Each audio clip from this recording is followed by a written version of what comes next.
watching Market Guru, and we have with us Porinju Veliyath, who joins in to talk to us about what he's making of the global and the local scenario. Thanks, Porinju, for joining us this morning, and sorry to have kept you waiting.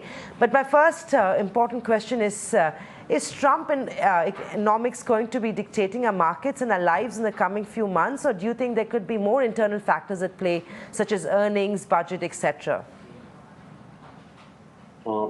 Trump is not going to affect Indian economy or the way our markets function. It is more of emotional aspects. I don't think a change in an American president or the style, some change in the culture of how Americans manage their economy, an Indian investor will not be really worried about it. There could be some pockets, where it could be affecting the business prospects. There could be some other pockets where there is an opportunity coming up. So it will be a balancing act, Samina. Porinju, Trump's commentary about buy American and high American, and that's actually impacted IT stocks this morning. Do you think this is just a knee-jerk reaction, and in reality, things shouldn't change so dramatically for these IT players? See, the large Indian IT companies, if you remember, I have been a bit bearish about those companies for the long term, which I had expressed on the channel some 6 months ago. Companies like Infosys, TCS, and Wipro, and etc. kind of large companies, they have even other negative environment happening. In the structure of the large orders being shrunk, and a lot of other things too happening, because that kind of a profit margin and in fact, some of these companies have been inefficient, but they were growing big and making huge profits, taking advantage of the imperfections in the global system. That may not be possible going forward. So that way, of course, buy American and hire American. It is good for them. It's good for their country, so they should do it. If I was an American citizen, I would have voted for Trump. So definitely, these are good things. All the intelligent people in America, they voted for Trump and they love Trump. So are you saying, Porinju, that it's the right time to move away from some of these IT stocks, especially something like a TCS, where there's also been a management change recently, and again, the earnings weren't too enthusiastic? It's not the right time to move away. Actually, the right time was a few months and a couple of years ago, moving into more dynamic industries in India. A lot of domestic segments are booming in this country. So equity investors should be smart enough to identify the upcoming opportunity. But generally, investors have got a habit, they stay with the past performers. That may not create big wealth for you. So investors have to be more attempting to look into the future. What is changing in the world? What's changing in America, if you want to? Or more importantly, what's changing in India? See, this is a silly thing about Trump and American policies when you compare it to the big thing happening in this country, in our economy. The architecture of Indian economy is changing. That is the big picture. That's a very important 99% investors should look for. The other things are very silly. It's only 1% of what they should look into. Fair enough, Porinju. Then let's look forward. Where are the opportunities? Where is that churn in the markets happening right now that looks interesting and possibly could be multi-baggers in the year ahead? Don't go with the churn in the market. You should churn before the market churn it, That's called a smart investor. Market churn it at the end of everything happening, or the large brokerages make reports, structural, reports.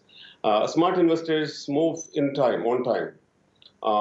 So India, look at the domestic economy. There is a major shift happening. Now, the demonetization, or a lot of things. Basically, the current government, they seems to be decided to keep the corruption under control, to seriously look into reducing poverty. First time in the history of India, till now we used to have only slogans, Garibi Hatao. But I don't think any government in the past has done something very seriously to remove poverty in this country. We have got 500 million poor Indians suffering. And that's why I used to say, I don't feel a proud Indian when 500 million of my brothers and sisters suffering with poverty. So that big picture, all the journalists are conveniently avoiding. And they have been, and it's a very unhealthy trend, but it won't affect our economy or stock markets or investments. I'm very confident. Now, there is a trend majority of the, not only in India, even it's very visible last week in US, the journalist turning against the establishment, always conveniently forgetting the big picture, what the good thing they are trying to do. So that is, though it is unhealthy, I don't think from a equity investor point of view, it will create any harm. So I am very bullish on the markets in the 2017 and going forward because of the structural changes happening in the economy. See, please understand one thing. The listed companies, we are talking about the listed companies and the opportunities for investors in that space. The listed companies are generally in the organized sector. Now, what the current government trying to do is, to discourage corruption, black money, and tax avoidance, kind of the black spots in our economy and in the country. And that is a very serious effort. I would say demonetization is 100% success. Just because, I'll tell you why. A lot of people are telling otherwise. Why it is success, in my opinion? See, today somebody want to buy a land, paying 60% cash. He will think once again. He will have a second thought of doing it before doing it. That is why it is successful. So there is a trend, our ever-increasing corruption of last few years and dealing in the black money and the increasing black part of Indian economy. So the unorganized sector, a lot of them were not paying tax, they were avoiding tax, and they used to compete with the organized sector who pays the excess duty and all the kind of GST and all the taxes. So a lot of these listed companies are going to benefit going forward, at the expense of the unorganized economy or the tax avoiders. That's very positive for Indian equity investors. That is the big picture. In your recent interview, you had stated that the markets could hit new highs before Budget 2017. On one hand, yes, we've been very resilient to all sorts of news flow, be it global or local. But on the other hand, FI flows still haven't returned to the shores. What are you, do you still hold the view in the next couple of weeks? Maybe do you think the markets could add another 800, 900 points, another 10% from here is possible still? I can't say for next 2 weeks because majority of the market participants are irrational people. They're influenced by the bad media and journalists. So next 2 weeks is too short for somebody to really think about it. Now you told markets have been resilient to things, but why should, it was all positive things happening. My problem is market is not reacting to the very, very structurally positive aspects of the economy and the markets. So that will happen ultimately. So I am seeing not just 10%, I am seeing significant uptrend in the Indian markets, whether FIS comes or not. I think the domestic money is going to do it. The domestic savings, the household savings in India are going to go more into the white investments, I would say, rather than buying into the gold and real estate kind of traditional assets. There will be more household savings moving into significantly higher amount, moving to the financial assets, especially Indian equities.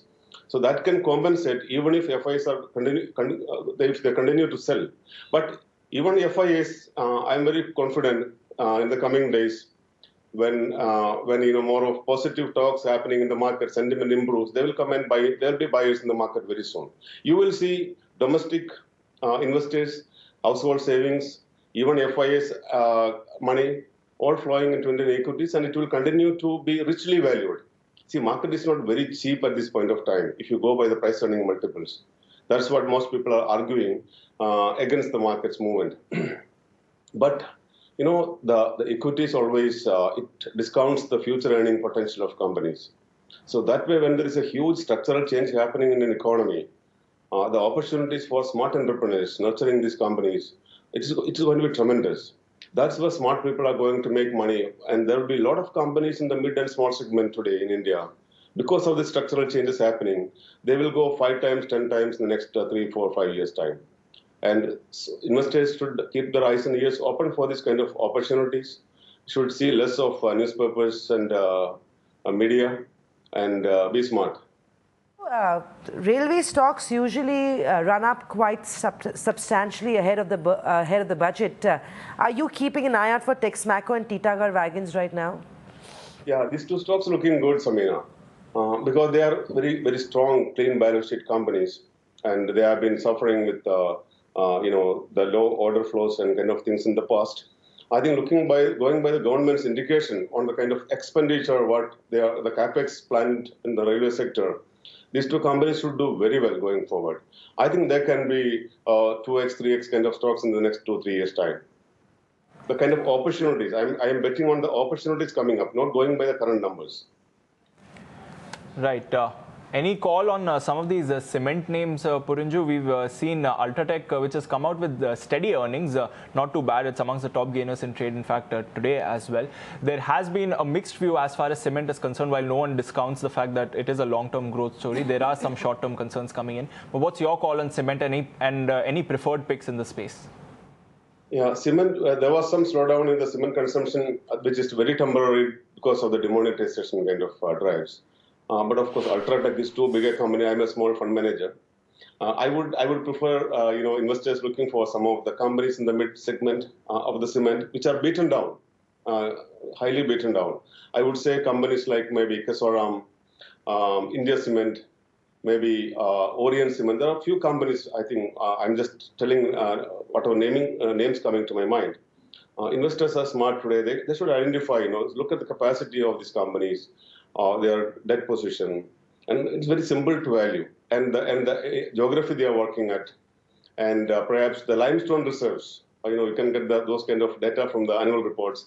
So it's very interesting. It's a very simple industry, no complication like looking at technology companies. So even technology companies, there are some companies which are small companies aspiring to grow big, and they are structurally in a position to go multi-baggers going forward. I used to talk earlier, 2 months back, I was talking about another platform, of course, about e-governance companies based at Hyderabad. And there are some smaller companies with the niche products and applications. I used to buy a company called Sacksoft.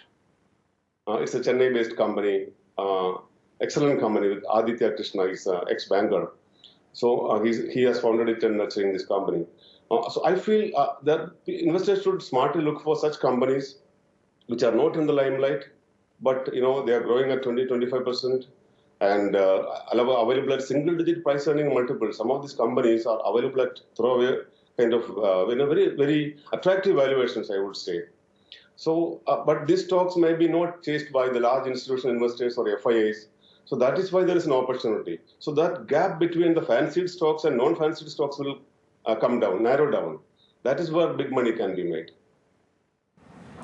Right. Porinju, similarly, any interest, since you are talking about places where there could be value emerging, any interest in the renewable energy space? We've seen stocks like Suzlon and Inox Wind that have done especially well this year. Suzlon is up about 15%. Now, obviously, there are concerns about this counter with regards to its debt. But I was reading a report the other day about India's plans on the renewable energy sector, and there is a plan to have 60% of all energy needs in India met through renewable energy by 2030. Any value over the long term on some of these plays? Yes, Suzlon is a company I never liked from its birth, and I don't like it now also, because there is no clarity. There is no. It's not a company with great structure or clarity for investors to get in. But there is a big challenge to pick stocks in that segment when you say about renewable energy. And there are a lot of structural issues with they have been going through many of those issues in the past. I think I have a vested interest. There's a company called Swelect Energy. This has been underperforming in the last 1-2 years. Of course, I picked it 3-4 years ago at around 130-40. They have a lot of dividend also. Balance sheet is very strong. There could be around 400-500 crores worth of cash equivalent. And they were lying low in a very competitive environment. They didn't want to just do business for the sake of doing business. So I think if the environment in the industry improves, the government policies and government support for this industry, if it is getting more rational and professional, I feel Select Energy is one company to watch. I have a vested interest. I'm holding the stocks. Porinju, specialty chemicals, that was a trend that was picking up in the second half of 2016, and a lot of these specialty chemical stocks have actually outperformed the benchmark. So be it Ganesh Benzoplast, IOL Chemicals, Kilpest India, Gujarat Alkalis, Clarent Chemicals, Do you still see value in these stocks, and do you think this could actually be a trend that would continue to play out in 2017? Yeah, the specialties chemicals, of course, I am not very excited about it after the fancy and some fancied investors came into the segment. In fact, 2 years ago, I recommended Balaji. I was discussing it. Balaji means when the stock price was, I think, just 85, 90 rupees at your channel. And now it is around 300 plus. So now the good things have been talked about. Again, investors, I would say a lot of new investors, youngsters are entering into equity investing with a lot of passion. I think media should play a very, supporting role for those youngsters because India has a long way to go in that investing, fund management kind of sector. So the best investors, smart investors, always look at companies when things are lying low, when the product prices are low, when there is a challenging environment in the industry. So I would say that is how you can find multi-baggers. And once the commodity prices go up, there is a better environment in the market. So people all jump into that and they keep it, the high prices, and a lot of traders also jump in. There is a lot of volatility. But I think the specialty chemicals in general, India has a competitive advantage today, I would say. A lot of competition from China is coming down for various reasons. The sector is still good, but I don't find any excitement in the sector. So I was recently looking at some companies like Deepak Nitrite. I'm not holding the shares. I think investors can still look for companies, especially where some of these companies have done a lot of capex in the last 2-3 years, the numbers of which is about to come in the next year or the year after. So those companies will give you much more return than the established, fancied, discussed companies. Porinju, BSE IPO launches today. A lot of people believe that the valuations are fairly reasonable.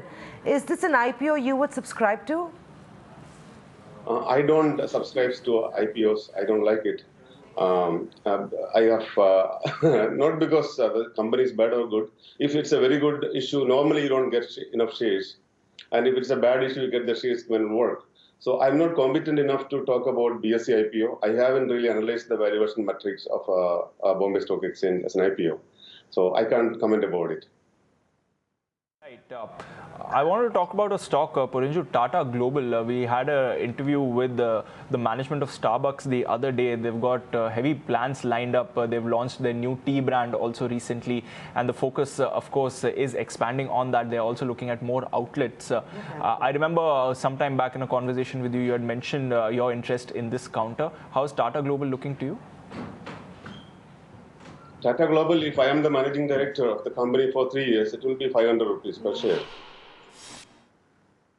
So that is the one that you should be looking at then. That is the potential of the company if well managed. But unfortunately, in the last 10-15 years, this company is very badly managed without any wealth creation, without any shareholder wealth creation. That's very sad. So I don't know. I was noticing that Cyrus Mistry was trying to do a good job for unlocking the value and leveraging on the brand and big Tata brand and the business model.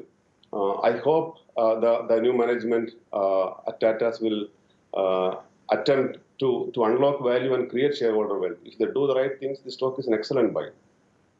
I wanted to ask you, Porinju, next, are you enthused by the new chairman at Tata Sons? Do you believe that now some value could be unlocked, or do you feel that it will be more of the same what you had earlier before Cyrus Mistry?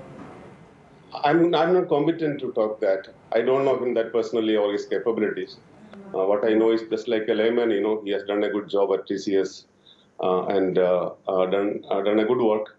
But I don't know as a chairman, and I don't even know how much at Tata Sons chairman, how much role he has to play on each of these individual companies.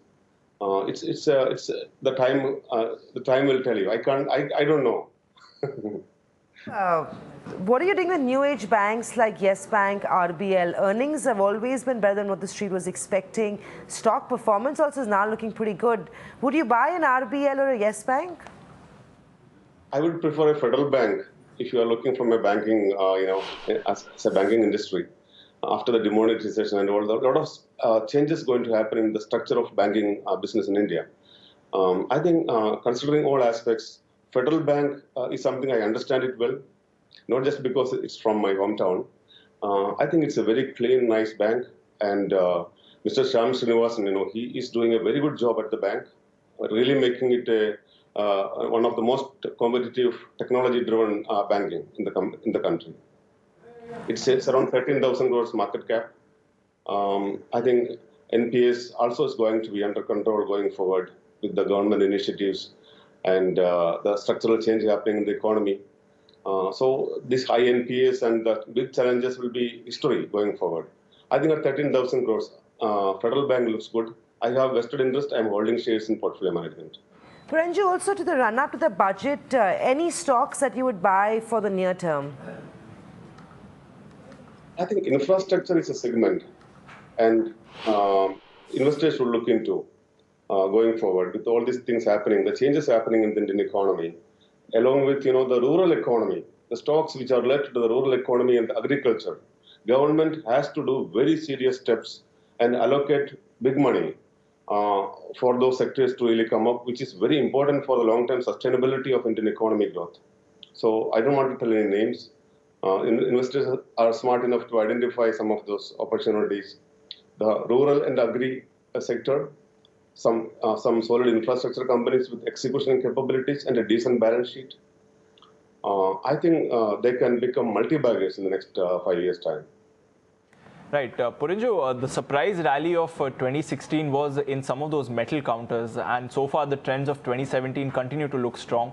You also have China, which is scaling back some capacity, Trump talking of big infrastructure spending in the US, and protectionist measures coming in India as well. Do you think it could be another good year for metal space? Any value over there? Any preferences for you? Metal, generally speaking, if there was a lot of fancy, a lot of price rise, and a lot of hype happens, then it's time to slowly look at, booking profits. Even though there could be some mid-cap, some companies which can still go up by 30-40%. But I think there's a lot of fancy is already built up around that.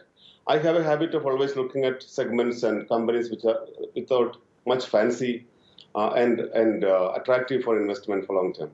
So metals, I'm not very excited, in general, but there will be companies. See, there were many smaller and mid-cap companies in India in every sector. There is a lot of opportunity any given point of time in a good market or a bad market. See, last year, people are all talking about segments. There was pharmaceutical sector when it was down by around 5% on the calendar year of 2016. I know the Biocon and Jubilant Life, two large companies, well-known companies, they have more than doubled in the same time. So the segment-wise approach is not very interesting. I will say, especially when the investors are attempting to do value investing themselves directly in the stocks.